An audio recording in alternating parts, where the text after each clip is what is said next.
Só existe uma verdade, presidente.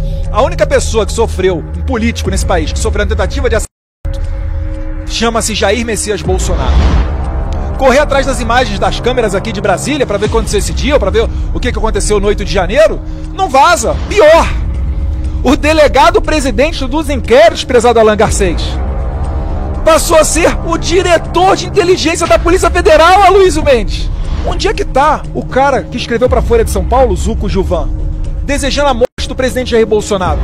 O outro lá, dizem que se matou com fogos de artifício, deitou a cabeça para se matar com os fogos de artifício. Tô achando isso meio estranho. Tem que analisar essa imagem para ver certinho se ele não foi de repente alvejado. E as imagens do 8 de janeiro que Flávio Dino não deu. Mas ao que parece é um conluio, onde até o ministro da Justiça de Lula vira ministro da STF e o ministro da STF que se aposenta vai para o Ministério da Justiça de Lula. Fica falando democracia, instituições, quando os senhores estão rasgando as instituições. Não se meta na mesma prisão que está Alexandre de Moraes, senhor ministro Lewandowski. Alexandre de Moraes está preso, tem uma vida infeliz, tem que se entorpecer no mundo artificial que ele cria dos eventos para ser aplaudido por uma claque que não é de pessoas do mundo real, mas só de pessoas que têm um interesse no poder dele, ou às vezes até por medo. Presidente, fico muito feliz aqui da aprovação do requerimento do deputado Éder Mauro de convocar o ministro da Justiça para vir a essa casa aqui prestar esclarecimentos, porque o que parece nós estamos diante de uma cortina de fumaça, senhor presidente, em que tentam desviar o foco, né, do Janja Palusa, de isenções tributárias para youtubers e artistas que apoiam a esquerda, dentre outros fatos, para tentar vender para os líderes do G20 que o Brasil tem um risco à sua democracia. E para isso estão colocando gente na cadeia. Querem nos fazer crer, prezado Aloysio, Farrur, que prenderam pessoas preventivamente agora, quase 2 anos após terem planejado lá atrás uma tentativa de assassinato. Só existe uma verdade, presidente. A única pessoa que sofreu, um político nesse país, que sofreu uma tentativa de assassinato, chama-se Jair Messias Bolsonaro, por um militante do PSOL, que entrou nessa casa aqui, ou supostamente teria entrado, né, no dia 6 de setembro, no mesmo dia que ele perpetrou a facada em Jair Bolsonaro. Essa informação não vaza. Correr atrás das imagens das câmeras aqui de Brasília para ver o que aconteceu esse dia, ou para ver o que aconteceu no 8 de janeiro, não vaza. Pegar o celular do advogado de Bolsonaro, Frederico Assef, pegaram até a noite. E os advogados do Adélio? 7 de setembro, no dia seguinte após a facada do Osmar Terra, estavam todos de prontidão, 4 advogados. Um deles foi no seu jatinho particular, num feriadão, né, num feriado prolongado, se não me engano, caiu até uma sexta-feira, 7 de setembro. Será que eles estavam previamente arquitetados para defender o Adélio Bispo? E agora, eu pergunto, além de Adélio, quem mais foi preso? Ele viajou para Santa Catarina, fez um curso de tiro no mesmo clube de tiro onde estaria Carlos Bolsonaro naquele dia, coincidentemente não estava, talvez até tivesse uma informação privilegiada, sabendo que o Carlos Bolsonaro ia fazer um curso de tiro naquele final de semana em Santa Catarina. 2 laptops, cartão de crédito internacional. A dona da pensão morreu dias depois do fato vir à tona, da facada em Bolsonaro, e isso a Polícia Federal não investiga. Pior, o delegado presidente dos inquéritos, prezado Alan Garcês, passou a ser o diretor de inteligência da Polícia Federal, Aloysio Mendes. Que marmelada, prezado Alden, prezado Sanderson, que é da Polícia Federal também. E agora, sabe o que vai acontecer? Sabe para onde é que ele vai, por favor? Agora que o Trump foi eleito lá nos Estados Unidos, prezado Caveira, ele está indo para Londres, ser adido militar da Polícia Federal em Londres. Londres que recentemente teve uma eleição e está dominado pela esquerda. Lá estão botando gente até que tuita na cadeia a rodo, né, a torto e a direita. E eu pergunto, querem nos fazer crer agora que pegaram, né, 4 generais, um outro colega da Polícia Federal, botaram preso, quando a gente sabe que prisão preventiva é uma medida extrema, de urgência, só para quem está atrapalhando a investigação ou com risco de fuga.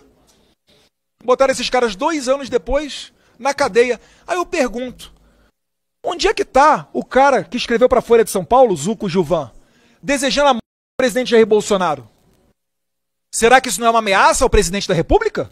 Será que eu não posso imaginar que ele estaria pensando em matar o presidente da República? Não seria isso tão ou mais grave do que o fato que a gente está vendo hoje aqui, que está levando pessoas à cadeia?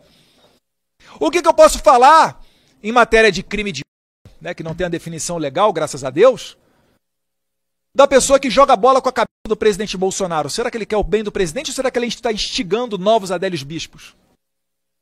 E Adélio Bispo foi um lobo solitário, né?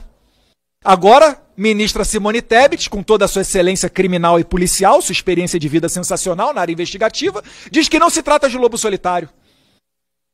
O outro lá, dizem que se matou com fogos de artifício, deitou a cabeça para se matar com os fogos de artifício, estou achando isso meio estranho, tem que analisar essa imagem para ver certinho se ele não foi de repente alvejado.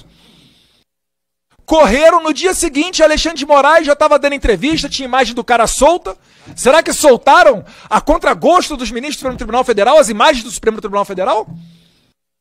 E as imagens do 8 de janeiro que Flávio Dino não deu? Mas ao que parece é um conluio, onde até o ministro da Justiça de Lula vira ministro da STF, e o ministro da STF que se aposenta vai para o Ministério da Justiça de Lula. É inacreditável o que a gente está vendo, senhor presidente, né? Então não tem como você não relacionar esses fatos e entender que nós não estamos diante de uma conduta grave. Até porque, na esfera da cogitação, não é crime. Para quem estuda direito, a maioria dos senhores aqui da área policial sabem muito bem, mas me permita aqui falar com o telespectador, para você considerar um crime tentado, ele tem que ser iniciada a execução. Você pode até, às vezes, trocar farpas aí com a sua esposa, o seu filho, o seu pai dentro de casa. Às vezes fala até que vai fazer uma besteira, mas você não faz. Isso não é crime. Por quê? Porque é cogitação. Você não começou nem o iter crime, você nem começou a execução do crime. Né? De repente puxar a faca, espetar a faca na outra pessoa, ou puxar o dedo no gatilho da arma, ou tacar a pedra. Meu Deus do céu. Então, o que eu peço aqui, né, eu não quero esculachar o ministro da Justiça Lewandowski não, tá? Mas eu peço respeito a essa casa. O senhor não está fazendo favor nenhum, o senhor está vindo aqui prestar satisfação, indiretamente, a pessoas que normalmente são os recordistas de votos nos seus estados. Para depois, senhor ministro, o senhor não ser interpelado quando vier a público pelos cidadãos comuns que não entendem como que um deputado que recebe quase 2 milhões de votos, que tem a atribuição de convocar os ministros, segue o devido processo legal, devido processo aqui dentro da casa, para chamar Vossa Excelência para cá, da minha parte não teria problema nenhum transformar em convite, mas para dar essas devidas explicações, como é que os senhores se reúnem no Palácio da Alvorada, na residência do maior opositor de Bolsonaro, com o 01 da Polícia Federal, que Bolsonaro sequer conseguiu nomear, né, o Ramagem, com o Procurador-Geral da República, com o ministro da STF, que vão julgar Bolsonaro e tudo relativo ao pessoal conservador, pessoal do 8 de janeiro. Como é que os senhores não querem dar explicações? A imprensa fez o papel dela, perguntou, ninguém deu uma resposta. Nós aqui estamos fazendo o nosso. Depois os senhores vão ter desculpa aqui, não vão ter moral para vir a público e ficar falando democracia, instituições,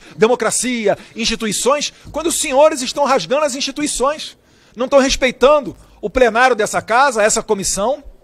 Então o que eu peço, senhor ministro, é que coloque a mão na consciência, reveja o posicionamento de Vossa Excelência, tá? Começando agora num papel novo dentro do Ministério da Justiça, mas para vir aqui nessa casa, para prestar esclarecimentos. Eu tenho certeza que Vossa Excelência não deve nada. Pode vir aqui falar o que o subordinado do senhor, o diretor-geral da Polícia Federal, que infelizmente o presidente Bolsonaro não pôde nomear que ele quis, o único presidente da história do país que não pôde nomear o diretor da Polícia Federal que ele queria, que seria o Alexandre Ramagem, mas que vem aqui falar o que foi tratado lá. Porque se dia 13 de novembro ocorre essa reunião, dia 17 ou 18, que é hoje é 19, vem a operação da PF, no meio do G20, não está difícil de você conectar os pontos. Está sendo armada a casa de caboclo para tentar pegar Jair Bolsonaro. Todo mundo sabe disso. Eu pergunto aos senhores, os senhores acham, eu não estou instigando ninguém, pelo amor de Deus, conhecendo um pouquinho de povo que a gente lidar todo dia, os senhores acham que será tranquilo mandar um presidente da República para a cadeia por envolvimento com 8 de janeiro, uma tentativa de golpe de Estado, segundo o argumento seu 01 da Polícia Federal, num domingo de janeiro, que é férias em Brasília, com senhoras e pessoas desarmadas, às vezes até com Bíblia debaixo do braço, numa ação surpresa, onde envolveu mais de 1.500 pessoas, que foi o número de pessoas presas, onde essa ação surpresa não foi vazada por nenhuma das 1.500 pessoas. E aí os senhores vão mandar para a cadeia um cara que estava nesse momento nos Estados Unidos, que esperou sair da presidência da República, quando não era mais chefe supremo das Forças Armadas, quando não tinha gerência nenhuma sobre as instituições do Brasil, para dizer que esse é o cara culpado por um golpe de Estado, e os senhores acham que os senhores depois vão pegar avião, vão transitar em Brasília com tranquilidade? Não se meta na mesma prisão que está Alexandre de Moraes, senhor ministro Lewandowski. Alexandre de Moraes está preso, tem uma vida infeliz, tem que se entorpecer no mundo artificial que ele cria dos eventos para ser aplaudido por uma claque que não é de pessoas do mundo real, mas só de pessoas que têm um interesse no poder dele, ou às vezes até por medo. Quando acaba o poder da caneta, e um dia ele acaba, o ministro do STF se aposenta também. Quando eles não têm mais o poder, todos esses que aplaudiram viram as costas para ele. Porque sem a caneta ele não é nada. Ninguém gosta do Alexandre de Moraes. Onde ele chega lá em São Paulo, no Clube Ipiranga, as pessoas saem de perto. Outro dia foi jantar num restaurante de luxo, uma mulher se levantou e falou que não jantava do lado da pessoa repugnante igual aquela. E quando o clima esquentou, ele chamou os capangas dele que estavam do lado de fora e entraram para resolver a parada. O marido da senhora, provando que é macho, comprou a briga e falou: epa, daqui para frente, se o negócio é esse, eu tô no meio também. Essa é a vida que o senhor quer para você? Eu não estou ameaçando. Eu só estou falando que vai acontecer com um pouquinho de experiência que eu tenho no meu terceiro mandato legislativo, senhor ministro. Por favor, compareça a essa comissão e esclareça esses fatos, finalizando, presidente. Porque o Brasil não aguenta mais essa polarização. Nós necessitamos, mais do que nunca, de uma lei da anistia para virar essa página, acabar com essa tensão e esse Congresso do presidente Fraga voltar a discutir matérias de interesse da sociedade. Muito obrigado.